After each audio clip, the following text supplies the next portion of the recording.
He's the Terminator. She's Sarah. I'm Reese. No, wait, that ain't it. He's Dr. Silverman. She's Ginger. I'm Lieutenant Trexler. No, that ain't it either. We ain't the Terminator, but we are Vikings report. Drew, it's Ted. Drewster, how are you doing? DN 38416, assigned to protect you. Where does it want me? The Terminator. Hello, and welcome, everybody, to episode, where are we at, Ted? 68. 68 episode. Yeah. It is July 9th. It is Saturday. And as of today, we are 64 days away from kickoff, Ted. I'll be back. How was your 4th of July? Did you do anything special? You go anywhere? You see any fireworks displays? Drank and fell asleep. That's what I do. I drink and I know things. How are you, Ted? I went to a fireworks display in town, but nothing really major. That's 5 days ago, Ted. That's long overdue. Yeah. I can't remember what I had for lunch yesterday, much less what I did on the 4th of July. Good thing I took pictures of it, or I'd have completely forgotten. We got my favorite draft pick coming up tonight, brother. Brian Asamoah, favorite Vikings draft pick. We will talk about him, and we'll let you know why, and you'll let me know why the Buckeyes did not draft him, even though his hometown is Columbus. Got kind of a good theory, but first things first, Ruby, how are you doing? I'm doing good. I was at the store today, and I asked the store worker where the toilet paper was, and they said it's an ROB box. I'll be back. You've been back enough. I'll be back. I'll be back. No, stop it. She steals the show every week, doesn't she? One of my favorite movies, The Terminator. That's a great movie. And it was like technologically advanced for the time. You look back on it now and you see the graphics and you think, oh, and like the fake Schwarzenegger face in the mask when he's doing his eye thing. And you're like, that's hokey. But man, back then that was pretty cool stuff. I even think now it's good. Having those kind of hokey, like, remember the lasers coming out of Skynet things? They're all just cheesy looking, streaks going across the sky. That's one of my favorite movies of all time. I loved all the sequels, but I love the first one the most. And thank God Orion Pictures didn't go with they wanted O.J. Simpson as the Terminator, dude. I mean, come on, Ted. In the real world, it might have been a little bit more appropriate, all things considered. Allegedly! Oh, my poor Nordberg. Oh, he was such a good man, Frank. He never wanted to hurt anyone. They wanted Sting to play Kyle Reese, the police singer. Roxanne. I was getting ready to say, you mean the wrestler Sting? Give me your clothes. Your clothes. Give them to me. You know who he said that to? Our buddy! Bill Paxton, that's right. Our buddy Chet from Weird Science. That's right. Ted. All right. Not a lot of Vikings news. We got a different segment in place of Vikings news this week. Like Drew mentioned, we got our draft pick review, depth chart analysis with Brian Asamoah. We've got trivia. But before we get going, before we even do You're Cooler Than Me, Drew, we got a contest going on that's continuing. What is all that about? Well, before we even do that, are we going to celebrate 10,000, Ted? Tell the people about the quick 10,000. We don't gloat, do we, on the show, or do we? Judgment Day is here.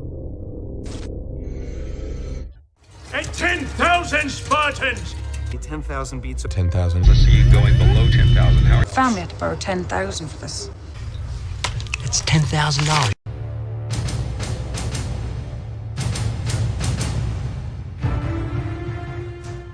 So, yeah, I don't know if you guys have been following, like about a week ago, I think it was.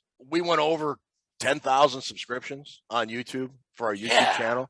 That was nuts. It was absolutely nuts. You know what that's a shout out to? That's a shout out to Raymond Hoagland, GMAC, all those people that watch the show. It's a shout out to you guys. Everybody that's tuned in and watched us and said, you know, these guys, they may be stupid, but I want to see what they do next. You like me right now. You like me. Thank you. And like and subscribe to this show because we're going to want to keep piling up subscribers. You know what I mean? Yeah, we got bigger and better things coming as the season continues. Like it's a number I can't comprehend. Not because it's a big number, but I can't count past 100. This is great stuff. I could make a career out of this guy. You see how clever this part is? How it doesn't require a shred of proof? And most paranoid delusions are intricate, but this is brilliant. No, Remember the it's just first huge. episode? You like messaged me going, dude, we got 50 subscribers. And I'm all, hell yeah. I kind of thought if we had 1,000 subscribers, we top out at, I'd be pretty happy.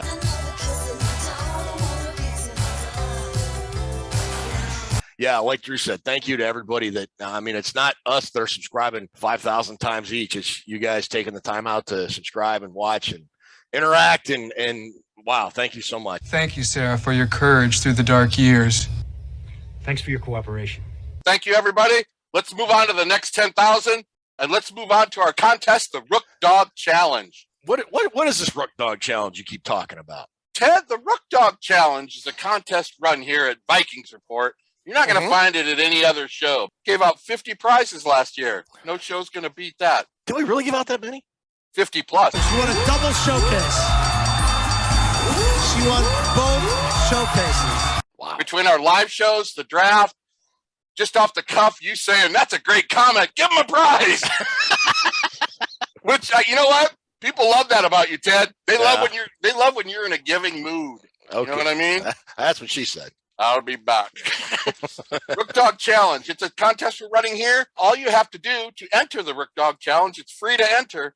You enter by correctly selecting the NFL Offensive Rookie of the Year and the NFL Defensive Rookie of the Year. So you're going to submit 2 rookies' names. And it's for the whole NFL. If you think a Viking guy's going to win it, then feel free to enter a Viking guy's name. Louis Seen, Brian Asamoah, maybe. You never know. But it's as simple as that. All you have to do is enter 2 different rookies' names, and you'll be entered in the contest. Ted, tell them how long they have to enter and how do they enter? So to enter is pretty simple. Now, you can only enter one time. So once you have entered, that's it. But to enter, you simply put a comment in the YouTube comment section below here, this episode. Not on Twitter, not on Facebook, but in the YouTube comment section here. Tell us NFL offensive rookie, put a name.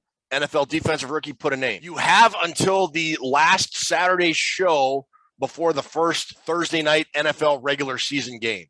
So if you want to put it in now, that's cool, but keep this in mind. Once you've put that name in, you can't change it. So in case, for whatever reason, your guy gets hurt fairly early on in training camp and is either going to miss the season or a significant period of time, probably eliminates him from the Rookie of the Year chase. Too bad, so sad. You're out of luck. We'll tell you that, hey, this is the last show you can put names in for your offensive and defensive Rookie of the Year contest for our Rook Dog Challenge. Excellent. We didn't even mention what you win, Ted. What do you win? $100. That's a good payout. You could get like 2 gallons of gas with $100 these days. 2 gallons? Yeah, 2 probably. gallons of gas.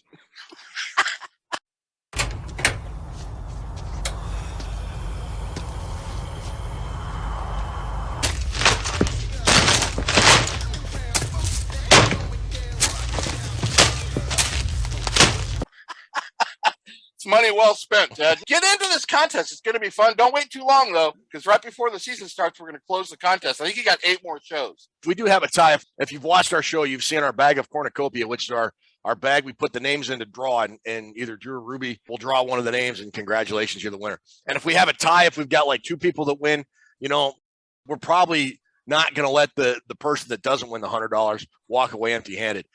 Anything else? Phased plasma rifle in the 40-watt range. Hey, just what you see, pal. Because we're benevolent. What? Vikings Report with Drew and Ted. I don't know what that means. I don't either. Hi there, students. Benevolent. Okay, benevolent is an adjective, quite formal.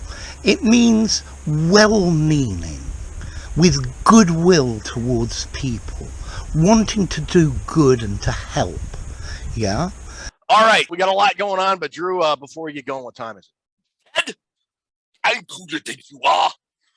So why don't you fix your little problem and light this candle? He's right. Light this candle. Yes! Resume the countdown! All right, I'm cooler than you are. Why don't you fix your little problems and light this candle? He's right. Let's light this candle. He surely is. Light the candle. Yes. Resume the countdown. There we go.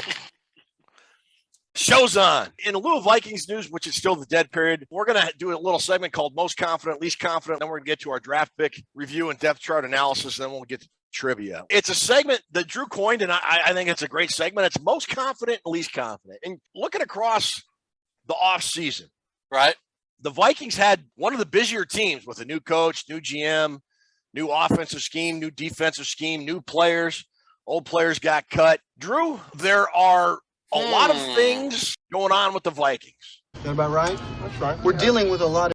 What is the one thing you are most confident in, and what is the one thing you are least confident in towards the Vikings organization as a whole? What was that? The most confident thing I'm going for with the Minnesota Vikings, Ted, is the offense as a whole. Okay. As a group, the offense. That's what I'm most confident with. I seriously think if they started a game and the other team got 3 touchdowns on 3 opening drives, the Vikings would still be in the game. That's how confident I am in their offense. Collectively, as a group, I think they're going to be number 1 in the league, 1 or 2. Wow. And I also feel that they got a shot at breaking that 556-point mark from 1998. Jackpot. Dude, really? Oh, that's a spicy hot take. Drew thinks 557 is possible. I think that year in 1998 with Randall and Randy Moss, the minimum they scored was 24 in a game. They didn't get throttled at all. Have they been near that 556 mark since then? If there was a team that probably approached that, it might be the 09 team, but they started off kind of slow. If you remember, they didn't really get going till week 3 or 4. That last-minute touchdown throw from Favre to Lewis that really sort of set the Vikings offense off. Chester Taylor in the backfield. Everybody out. Wants to throw deep and does. To the end zone for Gregory. Touchdown! I think they got a shot at it, and you could save this clip. You can timestamp it and all that, but the offense is what I have the most confidence in. We're going into these questions without talking injuries or off the table. Right. Assuming most, if not all players are healthy for a vast majority of the season. That's yes. Before I give my bad part, give me your good part. I was going back and forth on this. I was thinking the offense in general, but the offensive line still worries me, so I'm not using the offensive as whole. I'm going to go with Kirk Cousins and his playmakers, his skill guys. So Kirk, Dalvin Cook, Justin Jefferson, Adam Thielen, and I'm going to throw Irv Smith in there as well. I think you would be hard-pressed to find a group starting running back, receivers, quarterback, and tight end. And you could even go, 2 or 3 deep at both running back and receiver with guys like KJ Osborne and Amir Smith-Marset. We talked about Jalen Naylor in past episodes, Kade Wagner, Alexander Madison. I think that the Vikings offensive skill set guys, I would put them up against anybody in the NFL. The only reason I would not say the entire offense is, once again, that offensive line. It's just been a problem for years, going back to before even Rick Spielman was full control, full authority GM.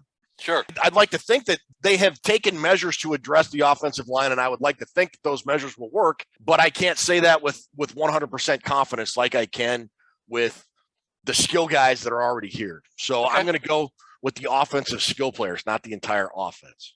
So what is your thing you are least confident in? Immediate thing you look at would be the defense, but I'm not going to go there. I think the defense is going to be much better. For me, it's got to be Kevin O'Connell. Okay. It's a whole different animal when this thing kicks into week 1. He ain't never done it as a head coach before. Yep. And there's going to be times during the season, hopefully not early in the season, where he's going to face some adversity and his back's going to be against the wall and he's going to be thinking to himself, how the hell did I get myself in this situation? Yeah. He's going to be feeling like that cop that was writing up the report when the car came through during the Terminator and crashed into him.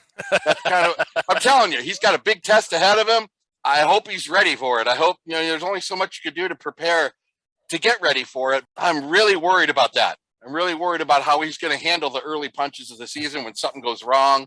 That's probably what I'm least confident in, is him. When it's your butt on the line making decisions, your mentality could very easily change, like going from a co-pilot to a pilot in command. It's cool to say, hey, this is what I do.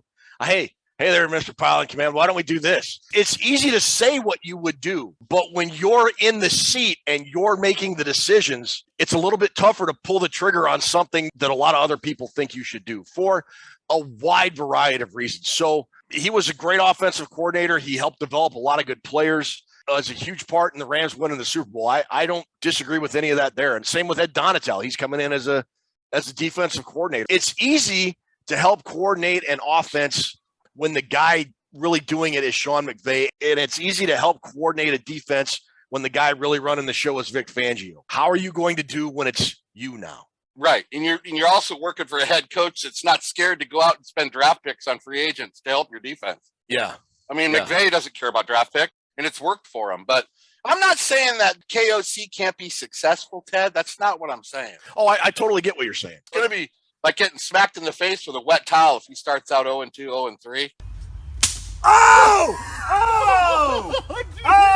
Did you hear that? Woo! And it's easy to be a supporting friend or assistant coach when your team's going through tough times than it is being the coach having to deal with the press and face the questions and all that stuff. So yeah, we'll see. We'll see what happens. That's a good point. When you and your buddies watch, like, you know, Rambo when he's flying the helicopter and there's like 30 feet of rocks on each side of him and he's flipping upside down and going backwards, and the whole time he's shooting a gun out the door and he's flying it one-handed and flying it in these gorges. You guys watch that and go, that's such kid. I used to be the worst dude in the movie to watch military movies with, because from like the word go, I would be pointing out, oh, that would never happen. You wouldn't do that. That's stupid. That's dumb. As I've gotten older, like, for example, we just went to see not too long ago the new Top Gun Maverick movie. Finally got to see it. In the first 30 seconds, there were like 5 things that I thought, oh, come on, that's stupid. Like, for example, Tom Cruise, a senior officer riding a motorcycle without a helmet. He'd get pulled for that. I mean, it was just stupid stuff. Anyways, but as the years have gone by, I've learned to kind of just say stuff like that to myself and try and enjoy the movie for what it was intended for. And I got to say, my movie-going experience when it comes to military movies has been a lot better because of it. Because, yeah, there's dumb stuff that happens in every military movie. But if you just enjoy it for what it's meant to be, then you'll have a good time. Like me watching videos of bands. Yeah. You can tell they're like lip syncing and they're not hitting the right notes on the lead. It's just, it's all like, you know, you watch it and go, that's just dumb. Give me what you're most worried about. I didn't mean to steer it off into the woods. No, that's good. Give me what you're most worried about with the Vikings. The switch to the 3-4. Look, the Vikings defense was bad. This year, they're switching to a 3-4, and guys like Daniil Hunter and DJ Wanham are going to ask to play positions that they have never played before. Now, is it a lot different being a rush end or as opposed to a stand-up outside linebacker? For a guy like Daniil Hunter, I don't think that's going to matter a whole lot, especially with a guy like Zadarius Smith on the opposite side of him. But I still worry that the guys that the Vikings have pegged to play certain positions are well suited for those positions. Do you think it's going to be a problem because of talent, or is it more cerebral learning what the 3-4 is? You can't get to the NFL and not be a great athlete. But when you think about guys like Daniil Hunter and DJ Wanham, for example, Janarius Robinson's another dude. And we'll talk about this linebackers here in a little bit. They've played at a certain position their whole life. And, you know, even being in a band or whatever it is you do, repetition to the point where it's second nature. Yeah, mostly with a band, it's addiction. But like you got to rehearse and you learn your set. And you can do it from memory and you don't have to practice and all that stuff. Right. I think a lot of that muscle memory stuff translates to players in the NFL. You play defensive end and you have a certain stance and you do the same things. And you have the same techniques to beat your opponent over and over and over. And you learn and refine and get better at that. And now you're being asked to go from a 3-point stance rush end to standing up. And now, you're going to be asked to drop back in pass coverage and cover guys coming out of the backfield or maybe cover a tight end on a medium to deeper route than you've never done before. And so I just wonder how that is going to translate because, I mean, I think the physical talent for a guy like Daniil Hunter is there, obviously. I mean, the dude is an absolute freak of nature. When you're learning this stuff, sometimes there are certain things you just can't get. And you got to practice before it finally clicks. And I just worry that there may be something in what they have to do in their new position that is going to take them a while to get. And it may hurt the Vikings early on in the season before everything finally clicks and they can go. It could possibly start out a little janky on defense, but they get better as it goes along. Yeah. And last year we sort of had these same concerns and we were just kind of worried, you know, with the defense because they had so many new personnel last year playing the same scheme, but just a lot of new guys. We asked, well, can the offense keep up? Can they win, 35-28 for the first 3 or 4 weeks of the season? And neither of us, if I'm correct, in my thinking. I don't think either of us thought that they could. I would say this year, if the defense struggles, I think with the mentality and approach Kevin O'Connell is bringing, if the defense does struggle, the offense will be able to catch up. What do you think on that? Are you right or not? I think the biggest difference with Kevin O'Connell is this is what Zimmer did, Ted. He ran his offense to how the game went along, how the structure of the game went along. If the Vikings, which they rarely did, were up 24-0, Zimmer would completely change the offense to start playing this conservative game because that's enough points. Yeah. You got to run the same offense the whole day. Yeah. I think Kevin O'Connell will be, regardless of the score, running the same attack offense all day. I think he's going to try to work on the things he doesn't do right as a head coach. I hear him talk a lot about first year doing it. I got flaws. I got to get better. But part of Zimmer's problem was the end of the half and the end of the game. That's when you got a head coach better than any time you've ever head coached. Yeah. And Zimmer didn't do it. Those were his weakest times during a game. Can Kevin O'Connell do that being a first-time head coach? Well, even if he can at the beginning, he's got to work on making it better. That's Zimmer's problem. He didn't work on Jack. If you sucked at something, he never worked on it. Did he ever work on being a better head coach at the end of games? I would argue no, because the same thing kept repeating over and over again. It got maddening. Yeah, it absolutely got maddening. I played with a guitar player named Gary Stipe, consummate professional, unlike all the rest of us. Wild Stallions!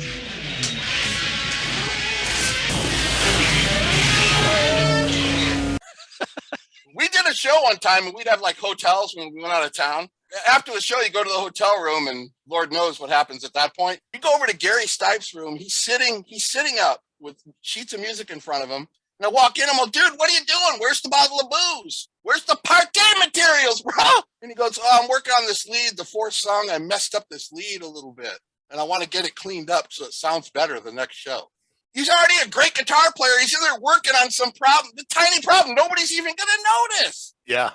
But that's how some people are wired. And without going off track, it's just a point of saying that's what I hope Kevin O'Connell does. Looks at the details and tries to make his team better all the time because Zimmer gave up on it. I would agree with the latter part. I don't know that Zimmer gave up, but I would argue that Mike Zimmer was so set in his ways that his way was the best and didn't need to look at other ways of doing things. And Kevin O'Connell strikes me as a guy that will turn over every stone looking to try and get a peak performance out of his football team. And I think part of that comes with working with guys like Kyle Shanahan and Sean McVay and all the other dudes he's worked with. He's doing a really good job on trying to eliminate that gloom and getting his team to work together, I think.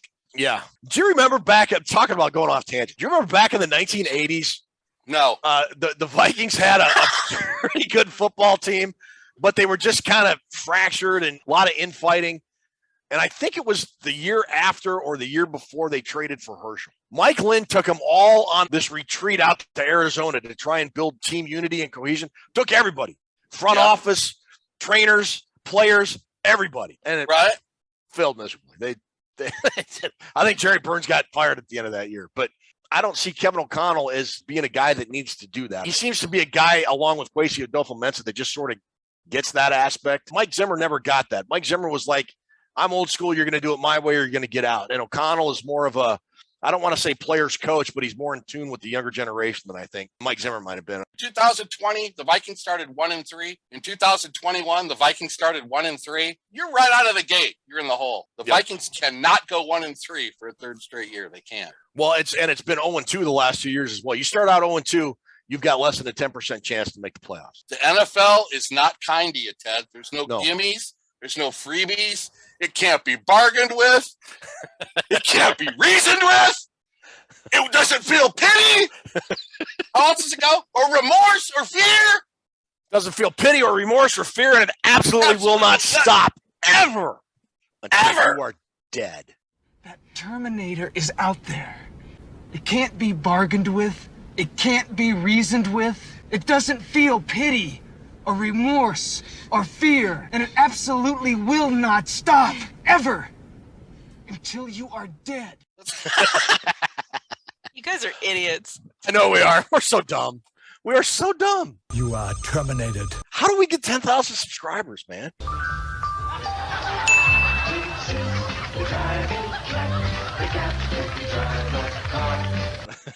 All right. So that is our most confident area of the football team heading into training camp.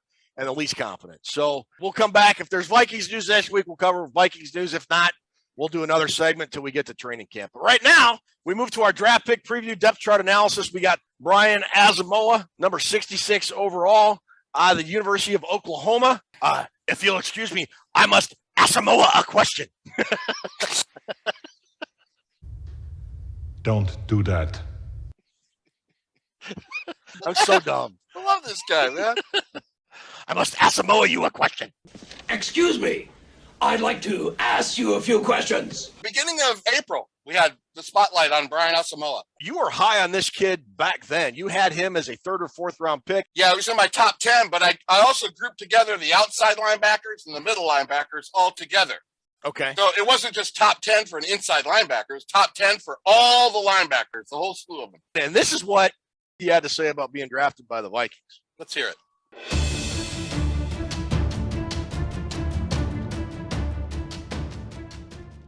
Means everything, man. We worked hard. You know, everyone in my family has sacrificed at some point to put me in the position I am today. So, I mean, they're ecstatic. They're extremely happy. I'm extremely blessed, man, and I'm very thankful that, you know, the Vikings chose me.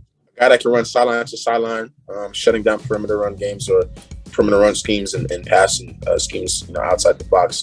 That's the new age in football. You know, everything is to the sidelines, using people's offenses, using their speed to get past people, and I feel like I can come in and contribute to that, but also be a cover linebacker as well. Minnesota Vikings fans are getting a football player that's coming ready to work.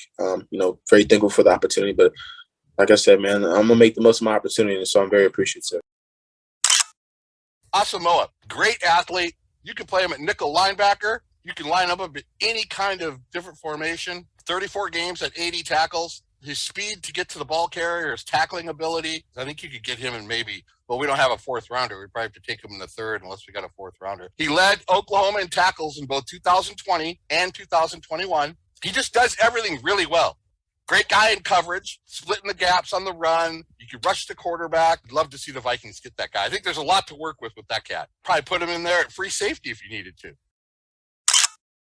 You know what? Those never get old. When everybody was a kid playing pickup football or baseball, or whatever your favorite sport is, basketball, hockey, in the backyard, you always dreamed of making it to the pinnacle of that profession. And can you imagine getting that call, like in the 3rd round, even saying, hey, this is the Minnesota Vikings. Dude. This is Kevin O'Connell. You ready to be a Minnesota Viking? And for a parent, too, you see parents these days running kids everywhere with year-round sports and everything else. Those will never get old to me. Those are just so cool. I love the responses. Like watching some of the Hall of Fame speeches. All right. So tell me about Brian Asamoah, dude. He goes way back from Columbus, Ohio. Oh, yeah. You know about Columbus, Ohio? A little bit, yeah. Played football there. St. Francis de Sales High School, which also was high school of Luke Fickell, your old friend Luke. Me and Luke, we go way back. And I would be remiss if I didn't mention that's the same high school that the great John Holgato from the rock band Attack went to, the bass player.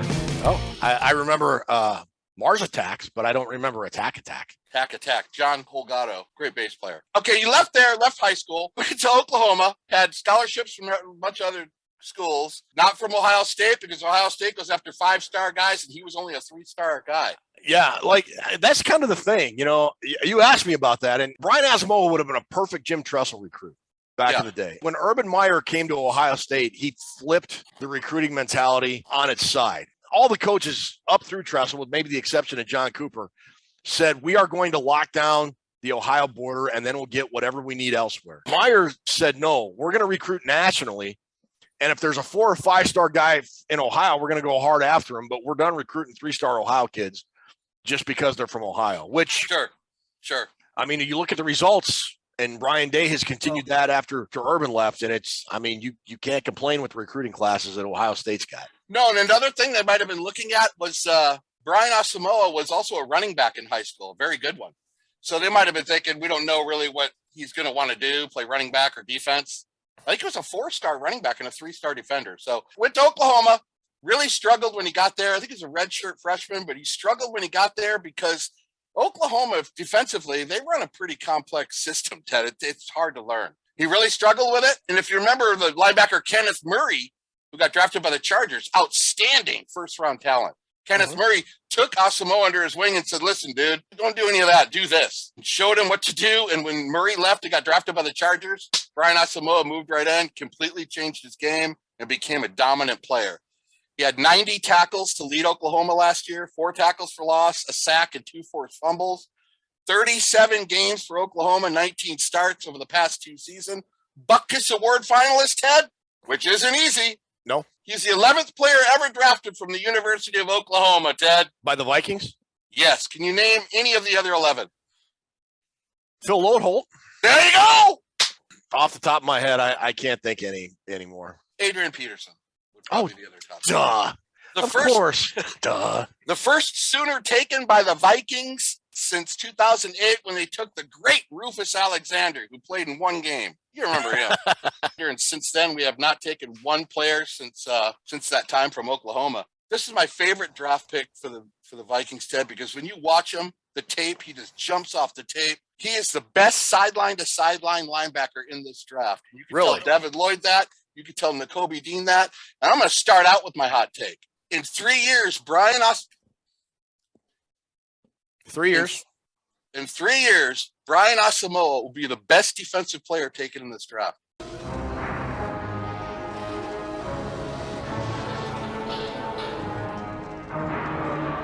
Okay.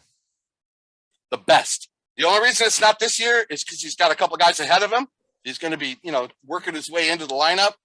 This guy is super talented and a hell of a bargain. He's a first-round talent all the way around because when you watch him play, you see the things he does compared to the things he doesn't do well that are teachable. Linebackers that can get sideline to sideline like that, Ted, man, it's so hard to find those guys. And I would argue that has been one of the Vikings, defensively anyways, one of their biggest weaknesses, their inability to seal off the edge. And other than Eric Kendricks, they just don't have linebackers that pursued laterally very well. And if Asamoah can bring that to the Vikings, I think he's going to be a fantastic pick for this. He ran a 4.56, pretty fast for a linebacker. I mean, the closing speed this guy has, it's impressive as hell, Ted. His pursuit of the ball carriers. If there's any drawback to his game, it's being overly hyped and his engine's going too much where he hits the wrong gap and misses out on the play and gets washed out. Reacts before he reads. Right, but if he's coached right and you eliminate those hitting the wrong gap when the play's going the other way, the guy's got everything you want in a modern-day linebacker. Great tackler and a violent hitter.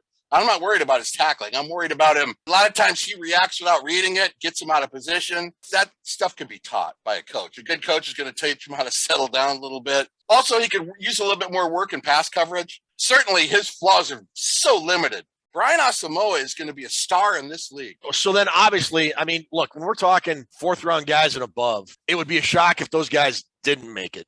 So I think we both assume he's going to make the roster. As you know, the Vikings are switching with 3-4, and now they have their linebackers listed as linebackers and outside linebackers.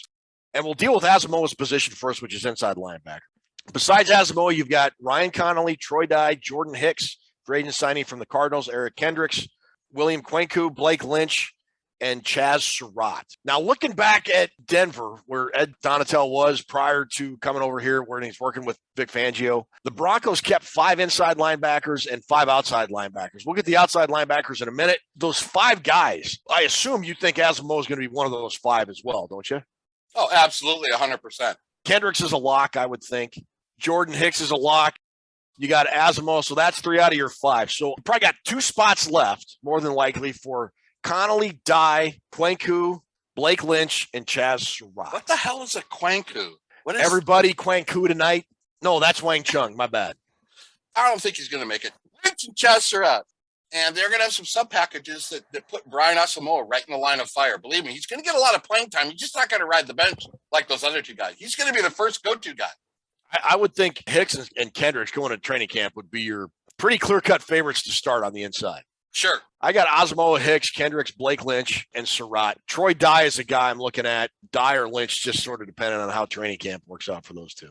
So, but now let's look at outside linebacker. And outside linebackers, you've got Daniil Hunter, Patrick Jones II, Zach McLeod, Andre Mincey, Janarius Robinson, Zadarius Smith, Luigi Villain, and DJ Wanham. Now, a lot of those guys, names you may remember as defensive ends, particularly Patrick Jones II, Janarius Robinson, Hunter, and Wanham. But these guys are now listed as outside linebackers. Now, if they're going with 5 inside linebackers, they're probably going with 5 outside linebackers too, which makes sense when you're going to the 3-4. Does this worry you that they're trying to convert defensive ends to play essentially a stand-up outside rush linebacker? It does. I'm not worried about the top two, Zadarius Smith and Daniil Hunter. Basically, your outside linebacker guys in your 3-4 are your most athletic guys. You have to be athletic or you won't make the team. You have to be able to rush. You have to be able to get off blocks and stop the run on the perimeter. You also have to be able to cover. I don't know if those other guys can transition over into being that athletic. Those stand-up guys on the outside, those 2 linebackers, Ted, which are kind of defensive ends, you have to be able to do a lot. Yeah. And if you're limited, like only being a run stuffer, you're not going to make it.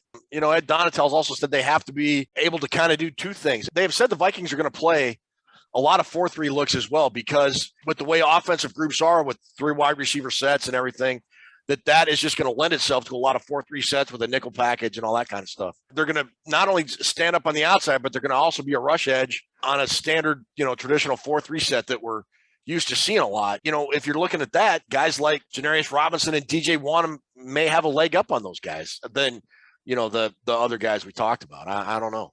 I think both those guys make it. By the way, if we do switch sometimes to a 4-3, Brian Asamoah will be the best 4-3 linebacker we have. That guy's built for a 4-3. All right.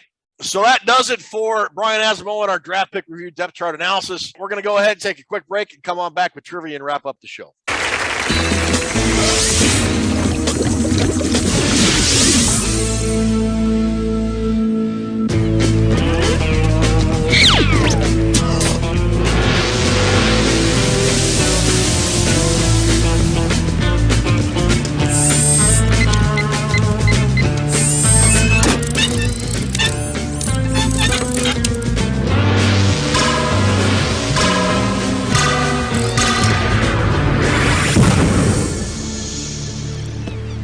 Yeah, that's good. Time for sleep. I'll be back. Cool. Hasta la vista, wiener. We'll be back. It's a perfect evening. Terminator 2 and salsa. You'll be back. He's Bionic Buck. I'll be back. Coming back into relevance this fall. But just remember one thing. I'll be back. Oh,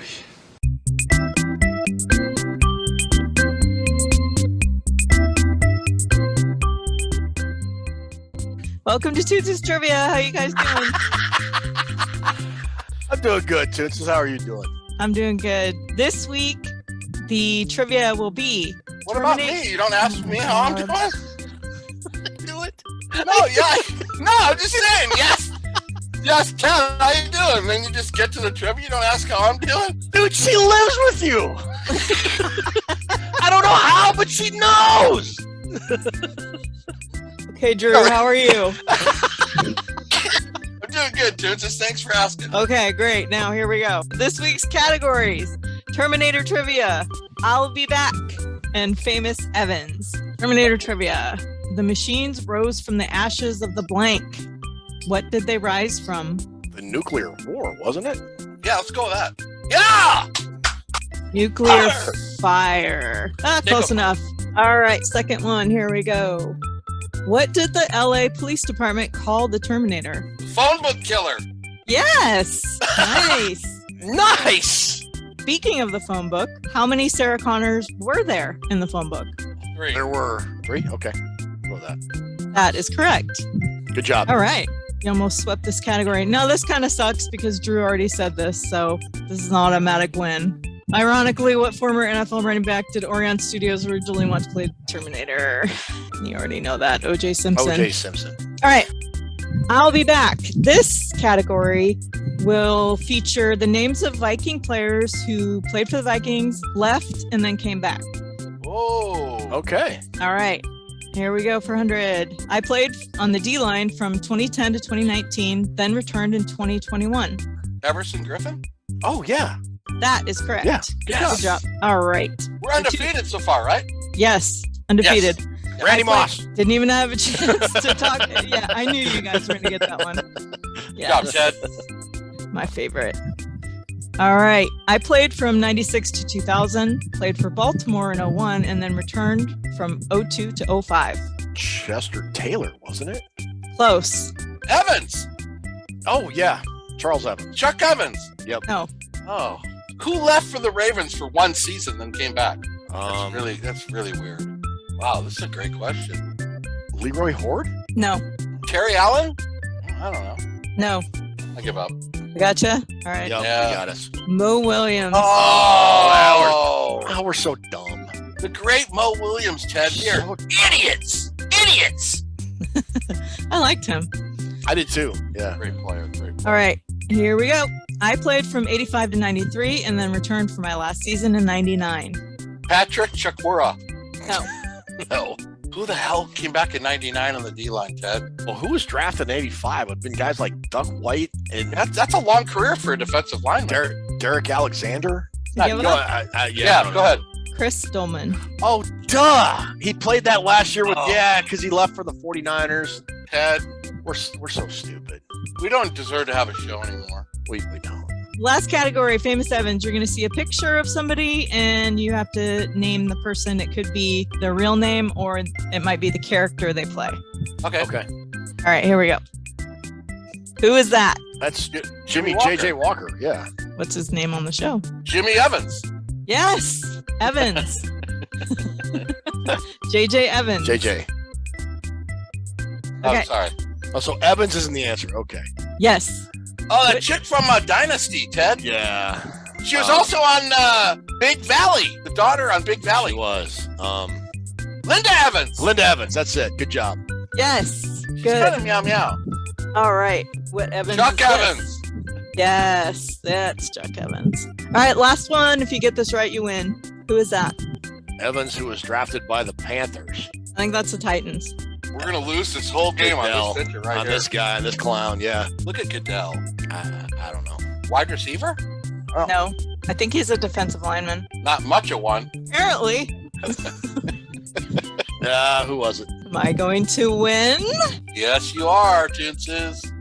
Rashaan Evans of the Titans. We lost that whole game on Rashaan stinking Evans, dude. We did.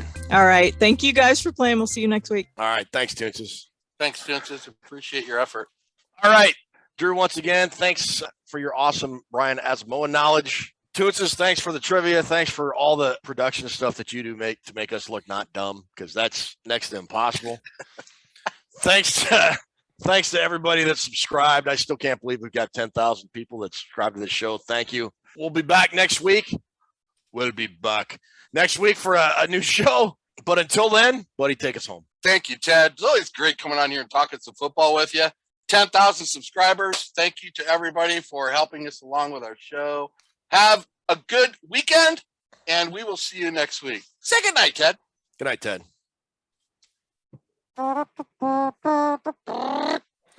We can only end the show one good way. Come with me if you want to live. They were going to arrest you. I know. And crucify you. This is supposed to happen. What are you, a glutton for punishment? My mission is to protect you. I appreciate your concern, but there's a plan, a master plan even. And you cannot go around killing people. Why? Because it is one of God's commandments, thou shalt not kill. Why? Because it is a sin. Why? Because it's not nice. Why? Forgive him, Father. He's a robot from the future. Brothers? My time with you is almost over. Eat this when he's going to betray you. I know. Look, I've got a lot on my mind right now, and you're really starting to stress me out, okay? The meek shall inherit the action.